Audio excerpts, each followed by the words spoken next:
the Pubco Studios in Oklahoma City. You're watching the Press Row. I'm Jenny Carlson here with Barry Trammell, and we are brought to you by Papa John's. You can go online anytime and order your pizza at papajohns.com. Barry, we're in our new video studio for the first time. Maiden voyage. It's pretty awesome. I have no idea how this is going to be, but let's give it a shot and see. And let's start with We Pick 'em. Lots of basketball, Barry. Let's start with the big game on Friday night. We're skipping over the Thunder playing the Suns, but this is the second night of a back-to-back. Thunder at the Blazers, a late start, 9:30 on Friday night. Who are you taking in this one? Well, I think I'm going to take Portland because all good things must end. I don't think the Thunder winning streak is going to go for the rest of the season. Thunder has 25 games left as I speak. They're not going to finish the season, I don't think, on a 32-game winning streak. This is one of their tougher games of the rest of the season.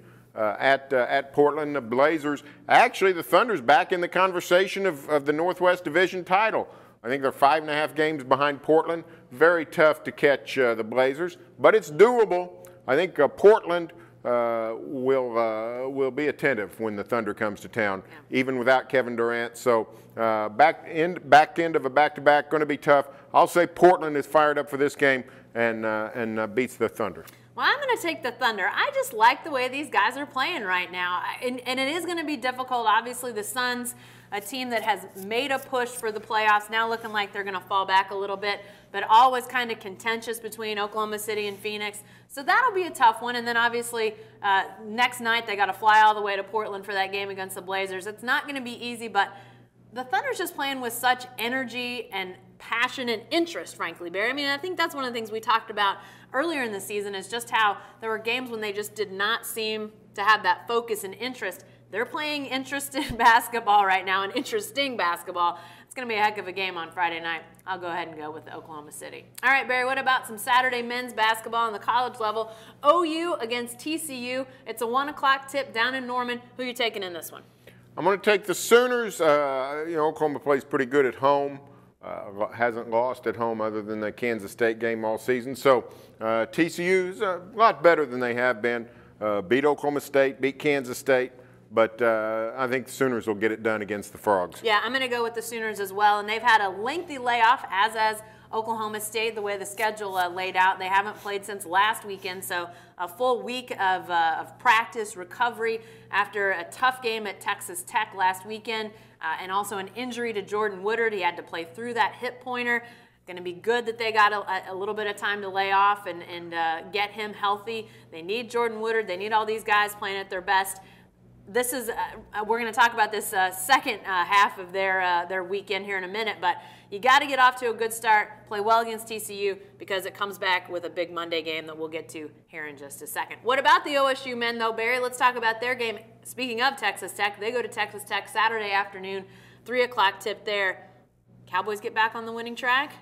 Well, I'm going to take the Cowboys, but I'm not confident about it. They're not playing well. Yeah. They have such a great streak, and then now a 3-game losing streak, and they haven't played well. And I think people are figuring out that if you can just take out one of those pieces of the OSU offense, the Cowboys are hard-pressed to score because they really only have 3 guys that can put the ball in the basket. So they need Phil Forday to snap out of it. I think Texas Tech, playing very tough at home, took OU to overtime a week ago. So I think Cowboys will win, but I recommend it because if they don't win here, the NCAA tournament could get shaky again. Well, definitely so. Yeah, I think this is practically a must-win for the Cowboys. I think they will win, but they got to play well because Texas Tech, speaking of how well OU plays at home, Texas Tech seems to play really well at home as well. So I think the Red Raiders will give them a game. But much like Jordan Woodard having a week off to get rested and recovered, I think Phil Forte having a week off, he's been seeing a lot of really tough defensive schemes, teams really focusing on keeping him from scoring the basketball, but he'll have had a week to get his legs back under him, get his energy back up. I say he has a good game. I think the Cowboys go out to West Texas and win. All right, Barry, what about a women's contest? Monday night, it's Bedlam. Monday night at 7 at Oklahoma State. Who wins that Bedlam game?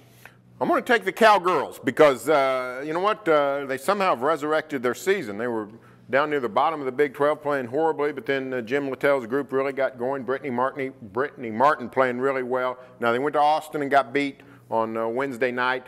the night the Sooners had the big win over Baylor. But OU's sort of been an AB rotational type team. And I think Cowgirls will be ready in Stillwater. I think it'll be a good game, but I'll take OSU. Yeah, you know, and I think this is probably of the games we're picking, this is the one I'm most up in the air about. But I'm going to go with OU in this matchup, and I was my feeling was strengthened somewhat by their performance Wednesday night against Baylor. Heck of a victory for Sherry Cole and her team in Norman. Hadn't beaten Baylor since 2010, so big time win. Baylor, I think, is a #1 seed in the NCAA tournament. So that's the kind of win you can definitely hang your hat on, feel good about. I'm going to go Sooners in Bedlam, but as all Bedlam games, it becomes really a toss-up. And the home team always has a slight advantage there, too. So it's going to be tough sledding for OU. All right, Barry, I talked about this a little bit ago. A big Monday game for OU. The men, they go to Iowa State, 8 o'clock on Monday night. Who are you taking in this one? Well, what a huge game for the Sooners. If they went out, they're the Big 12 champ and #1 seed. And got a little help on Wednesday night when Baylor went to Ames and beat the Cyclones. So Iowa State is invincible at home, and frankly, Iowa State's played some close games. Several teams have gone to Ames and played Iowa State to the wire. So I think the Sooners can do the same. I think it'll be a great game. It's a fun matchup. Iowa State's fun to watch. Oklahoma's fun to watch. But I think Iowa State and Hilton Coliseum will be smarting from that loss to Baylor. I'll take the Cyclones. Yeah, I'm taking the Cyclones in this one too, but if you go even back into last season, the matchups between these two teams have been fantastic. Set your DVR or get yourself in front of your TV on Monday night to watch this one because they've been close games, they've been high-scoring games, they've been exciting games. I had the good fortune to be at the game earlier this year in Norman when these two hooked up. I think it was the best college basketball game I've seen in a long time. Up and down, exciting action, refs didn't get in the way. I think that they could be locked up for another great game, but like you say, Iowa State at Hilton, such a tough place to play. I think they get the job done. But I'll be watching on Monday night. Must-see TV right there. Hey, be sure to stay with the best coverage team anywhere at newsok.com and every day in the Oklahoman.